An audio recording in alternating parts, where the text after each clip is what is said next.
exercise 1 16 example a is equal to 1 2 3 लो घटक 1 2 અને 1 3 સમાવતા હોય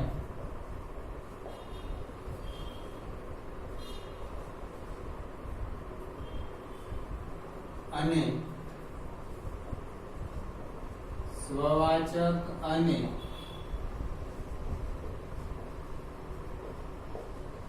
સંમિત હોય પરંતુ પારંપરિક ન હોય તેવા સંબંધોની સંખ્યા ખાલી જગ્યા સંબંધ એટલે એ ક્રોસ ના ઉપગણ ગણી આપે છે આમ તો સંબંધ એટલે એ ક્રોસ ના ઉપગણને આપણે સંબંધ કહીએ છીએ અહીંયા ગણી આપે છે એ ક્રોસ ના ઉપગણને તો આ સ્વવાચક થવું જોઈએ આની અંદર સ્વવાચક થવું એટલે 1 1 2 2 3 3 આને સમાવતા 1 2 2 1 1 3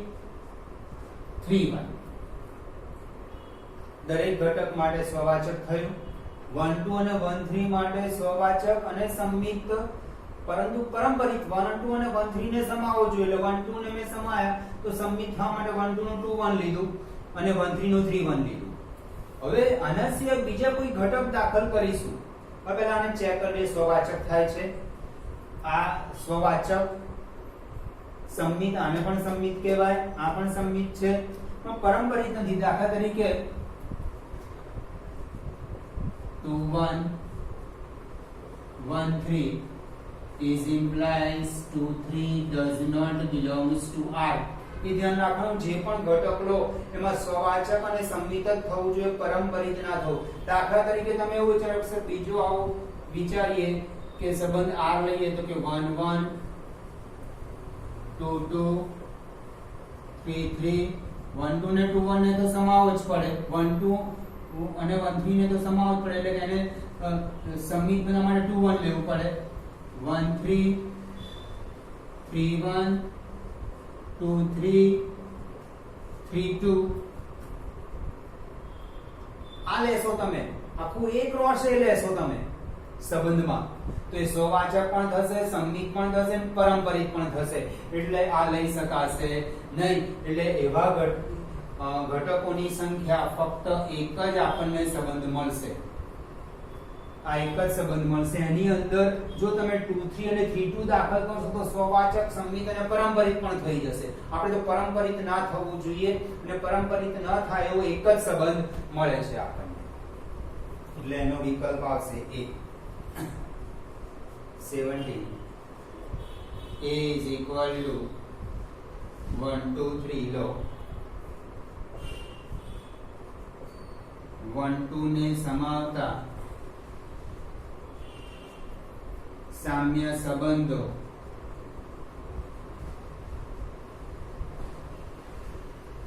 ની સંખ્યા સામ્ય સંબંધોની સંખ્યા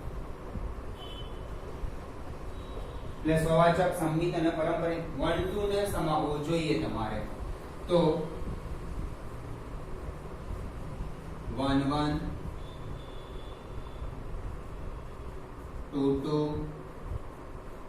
3 3 1 2 2 1 1 2 ને મેં સમાયા તો 2 1 લેવો પડે કારણ કે સંમિત બનાવવો પડે સ્વવાચક સંમિત અને પારંપરિક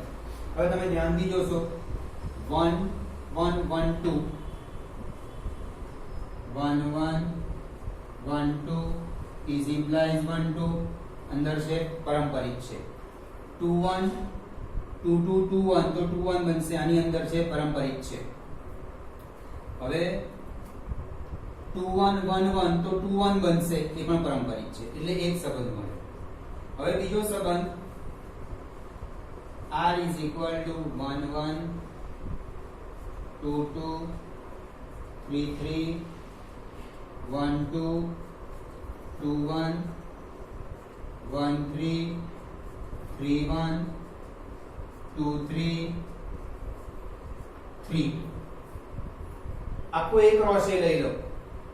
એ પણ સ્વવાચક સંમિત અને પરંપરિત થશે એટલે સામ્ય સંબંધ બનશે, સાથે સાથે 1 2 ને સમાવશે. હવે આમાંથી કદાચ એવું વિચારો સર 1 3 ના લેશો, 1 3 ના લો તો 3 1 નહીં લેવાય, 1 3 નહીં લો દાખલા તરીકે હું આ ઘટક નથી લેતો, ચલો 1 3 ને 3 1 તો 2 3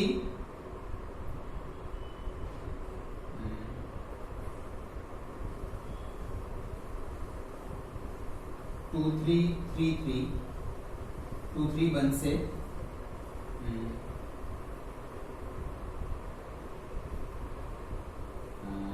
3 2 3 2 2 1 આ બે માટેની વાત કરું, 3 2 2 1 is implies 3 1 તો પરંપરિત નહીં થાય, આ બે ઘટકોનો પરંપરિત નહીં મળે. આપણે 1 3 3 1 નહીં લઈએ તો આપણે એવું વિચારે કે આ બે નથી લેવા, હવે ત્રીજો સંબંધ બનાવીએ તો આપણે કુલ 3 સંબંધ મળે, તો એ શક્ય નથી. એટલે 1 3 અને 3 1 પણ લેવો જ પડે. આપણે આમાંથી કોઈ પણ ઘટક કાઢી નાખશો તો એ સ્વવાચક સંમિત થશે, પરંપરિત નહીં થાય, બરાબર. એટલે આપણને ફક્ત બે જ આવા સંબંધો મળે છે, 1 2 ને સમાવે અને સામ્ય સંબંધ. સામ્ય એટલે સ્વવાચક સંમિત અને પરંપરિત. ડી વિકલ્પ.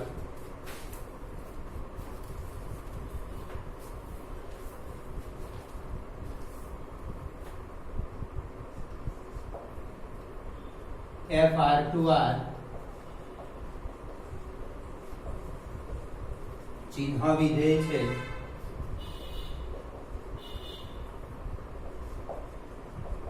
fx is equal to 1 x greater than 0 0 x is equal to 0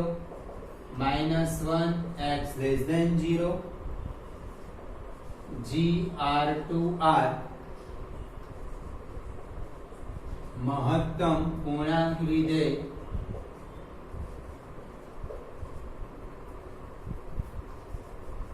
g of x is equal to integer part of x,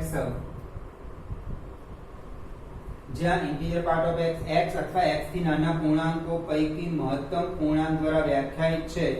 તો f of g અને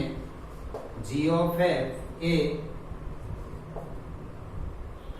ઓપન ક્લોઝ 0 to 1 માં એક ના એક જ છે.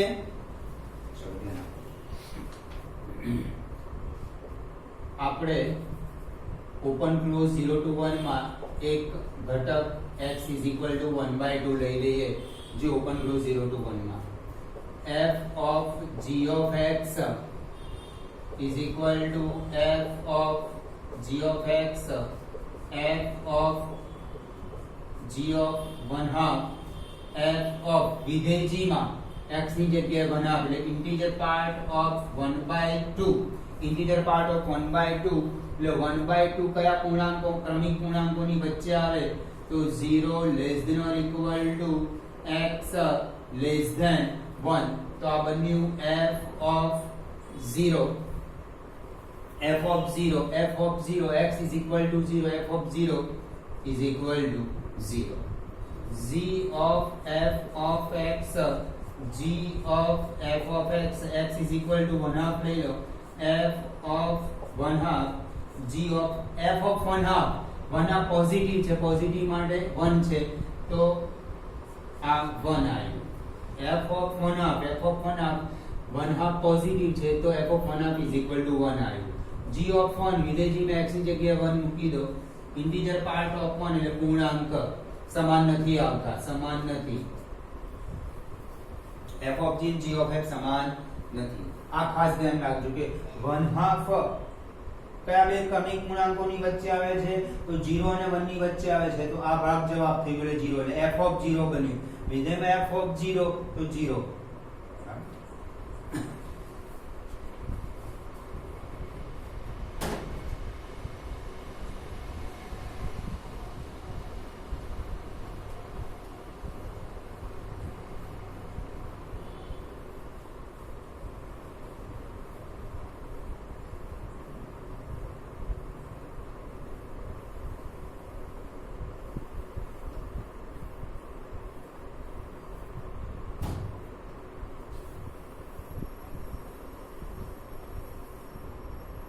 19મો MCQ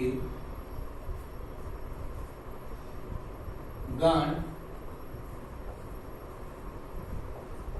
AB પર દ્વિક ક્રિયાઓ ની સંખ્યા ખાલી જગ્યા છે. આપણે દ્વિક ક્રિયા સ્ટાર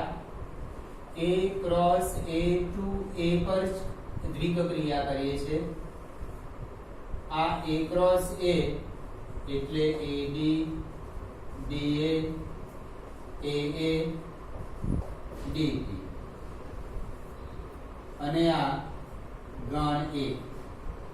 આ બે ઘટકો આની સાથે અથવા આની સાથે બે રીતે જોડાઈ શકે. આ પણ બે રીતે જોડાઈ શકે, આની સાથે અથવા આની. આ પણ બે રીતે જોડાઈ શકે, આ પણ આની સાથે અથવા આની સાથે બે રીતે જોડાઈ શકે.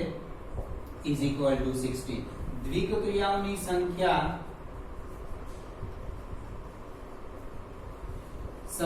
શોધવાનું સૂત્ર છે n રેઝ ટુ n નો સ્ક્વેર. n એટલે કેટલા ઘટકો છે? 2 રેઝ ટુ 2 નો સ્ક્વેર, 2 રેઝ ટુ 4, 60. આ દ્વિક ક્રિયાઓ શોધવાનું સૂત્ર n રેઝ ટુ n નો સ્ક્વેર. n એટલે કેટલા ઘટકો આપ્યા છે? 3 ઘટકો આપ્યા તો 3 રેઝ ટુ 3 નો સ્ક્વેર એટલે 3 રેઝ ટુ 9 થાય. બરાબર? આ એની સમજણ આપી છે.